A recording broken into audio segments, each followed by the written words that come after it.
আশ্বাস ও অভিযোগ পাল্টা অভিযোগের মধ্য দিয়ে চলছে নির্বাচনী প্রচারণা। এই মুহূর্তে রাজধানীর মিরপুর এলাকায় নির্বাচনী প্রচারণার খবর জানাতে যুক্ত আছেন সহকর্মী শাহরিয়ার জামান পুলক।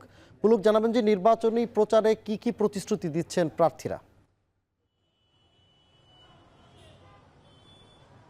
ধন্যবাদ স্যার। এই ত্রয়োদশ জাতীয় সংসদ নির্বাচন ঘিরে যতই এই নির্বাচন সময় ঘনিয়ে আসছে ততই কিন্তু ভোটের মাঠ উৎসব মুখর এবং জমজমাট হচ্ছে। আমরা সকাল থেকে বিভিন্ন আসন ঘুরেছি এবং এখন আমি বর্তমানে যে জায়গাটি দাঁড়িয়ে আছি সেটা হচ্ছে সারাপাড়া এলাকা। এটি মূলত ঢাকা 15 আসনের মধ্যে আওতাভুক্ত এবং এই ঢাকা 15 আসন থেকে দাঁড়িপাল্লার হয়ে লড়াই করছেন জামাতের হেভিওয়েট প্রার্থী ডক্টর শফিকুর রহমান এবং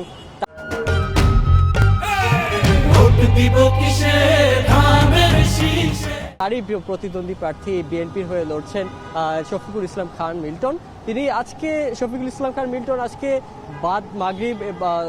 মাগরিবের কিছু ঠিক আগেই একটি প্রচারণা চালিয়েছেন রাজধানীর যে ইব্রাহিমপুর এলাকা রয়েছে, ইব্রাহিমপুর মিরপুর 14 এলাকাটি রয়েছে, সেখানে প্রচারণা চালিয়েছেন।